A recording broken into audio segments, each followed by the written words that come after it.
आज परभणीमध्ये महापौर आणि उपमहापौर पदाची निवडणूक पार पडणार आहे आणि त्या पार्श्वभूमीवर काँग्रेस, ठाकरेंची शिवसेना आणि अजितदादांच्या राष्ट्रवादीच्या नगरसेवकांना इतर ठिकाणी हलवण्यात आलंय। खबरदारीचा उपाय म्हणून नगरसेवकांना हॉटेलमध्ये ठेवलं। आज सभागृहामध्ये अनपेक्षित घटना घडण्याची शक्यता असल्याची प्रतिक्रिया आमदार राजेश विटेकर यांनी दिली आहे। तर घातपात टाळण्यासाठी काँग्रेस आणि ठाकरेंच्या शिवसेनेनं नगरसेवकांना सहलीला पाठवलं, असं भाजपा आमदार मेघना बोर्डीकरांनी म्हटलंय।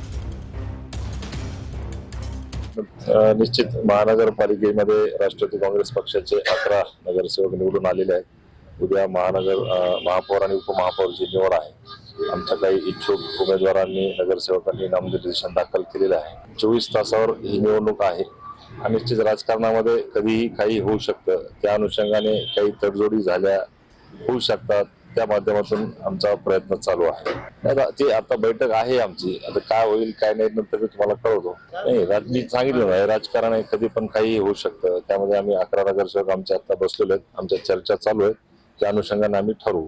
ती सहलीवर जायची खरं गरजच नव्हती, एवढं मोठं त्यांच्याकडे संख्याबळ होतं, पण का गेलेले हे पण तुम्ही खासदार साहेबांना विचारलं पाहिजे। जिल्हा परिषदला कोणाला घेणार सोबत, राष्ट्रवादीला का शिवसेनेला? ते आता उद्या आमचे मुख्यमंत्री आणि सगळ्या नेत्यांसोबत चर्चा होणार, त्याच्यानंतर ठरवू। आम्हाला लागतातच किती माणसं।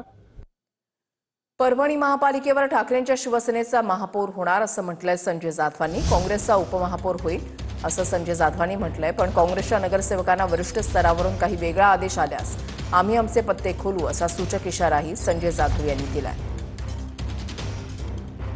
महापौर हे मशालीचाच होणार आणि उपमहापौर काँग्रेसचाच होणार, ही बात सत्य आहे।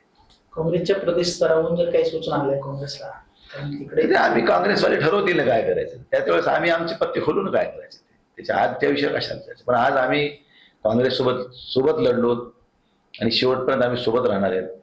त्यांच्याकडून तसा काही प्रस्ताव आला तर मग आम्ही आमचा विचार करायला मोकळे, ते त्यांचा विचार करायला मोकळे, त्याच्यामुळे काय अडचण असेल